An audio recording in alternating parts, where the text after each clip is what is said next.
Welcome back to Marketing Champions here in Daily Ad Brief. I'm Howard Walpuff, your host. Again, we're talking about marketing with marketing experts from around the country.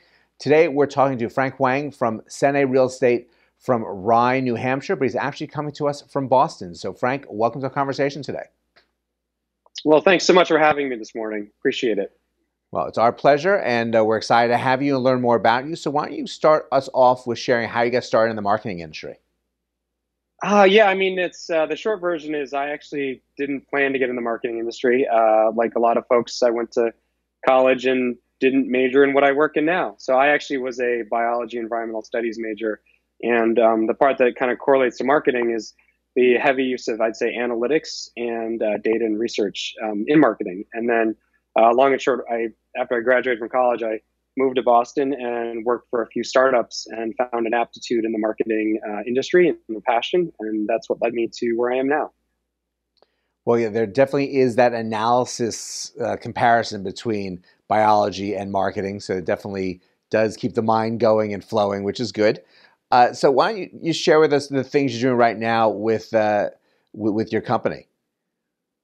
Yeah, I think a good example which ties all this together is a lot of what I'm here for and what we're working on is a combination of increased brand awareness, right? Of course, engagement, and then obviously activity, which is around sales leads, and then of course closing the leads. And we at Senné, we are a multi-service real estate firm. So at Senné, it's not just residential. We do leasing, we do commercial, we do property management, we do investments, as well as some government affairs. So where it actually ties back to the beginning of the story is that a lot of the work I'm doing is around client journeys and our audiences. And so, as you can imagine, let's say college student who's renting an apartment who could be a client of ours today, in 20 years could be an investment client for us, or even in 5 years, the way the world is today, could be a client for us for buying or selling a home or an investment, or maybe related to a policy thing. So that's kind of what I'm doing right now, is trying to connect all the dots between all of our different business lines in this continually changing market.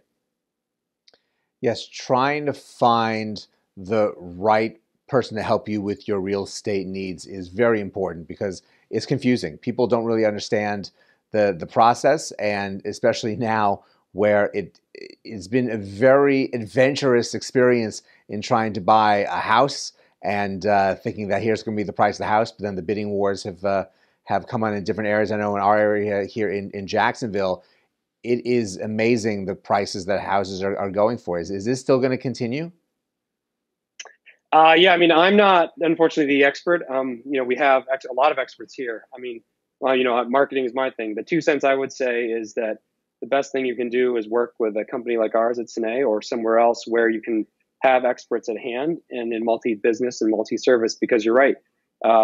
What's going on in the marketplace 6, 12 months ago, we couldn't predict it in terms of like where people are going, what they're doing, the move away from the cities, to more, I'd say based on what's going on with people's work schedules. But then now we're seeing a massive shift back into the urban centers. So guess as good as mine, but that's where back to the data and having, the experts at hand will help. But my 2 cents are, live where you love to be, and everything will come from there. That's been kind of always my learning and what led us to where we live. So. Which makes a lot of sense. But I'm going back to the things you said about nurturing the clients in that relationship. There really is, especially because you have so many things going on. You really probably do have clients who start off just as renters and maybe purchased a home. Obviously, I see advertising about boats and boat slips that with the things that they like doing, and as they grow, getting into the business world. So, what kind of ways are you telling their story so that others are seeing this and wanting to utilize your services? Yeah, Howard, you're exactly right with the sign behind me, this boat slips thing. As you probably heard down in Jacksonville too, the boat market is out of control now.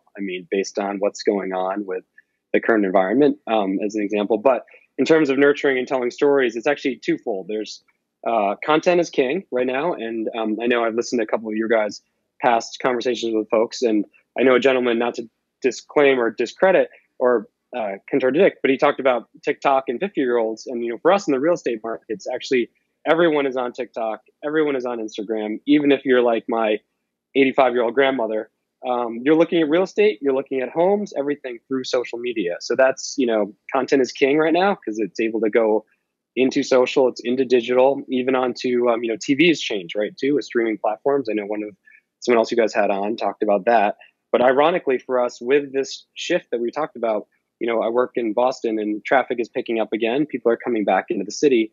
So, Howard, I never would have said this, but honestly, another area that's super effective for us is, believe it or not, out of home billboards, which is like the kind of like classic old school, I'd say, advertising, but kind of back to knowing where your customer is and what they're trying to do. And honestly, sometimes someone sitting in 2 hours of traffic looking at a billboard works a lot better sometimes than some of the more, I'd say, fun and innovative ways. But we try to balance both sides because, like you said, our clients we nurture from, an 18-year-old college student to like my 85-year-old grandmother.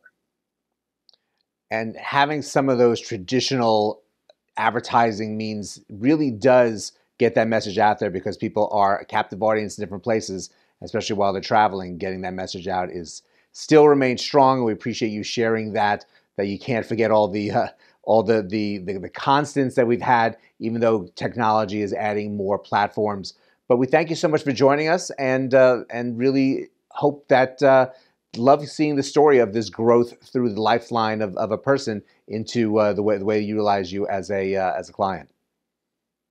Thanks, Howard. Really appreciate it. And yeah, we'll see what happens in the next 6 to 12 months in the real estate market. So stay tuned. Perfect. Thank you all for joining us as well.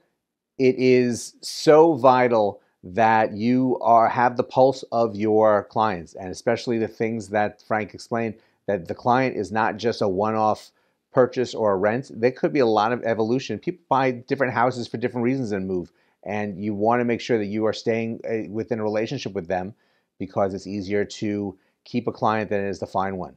So there's more information here on Daily Ad Brief about everything that you've heard. So please check that out. Go and have a great rest of today, and I'll see you next time on Marketing Champions.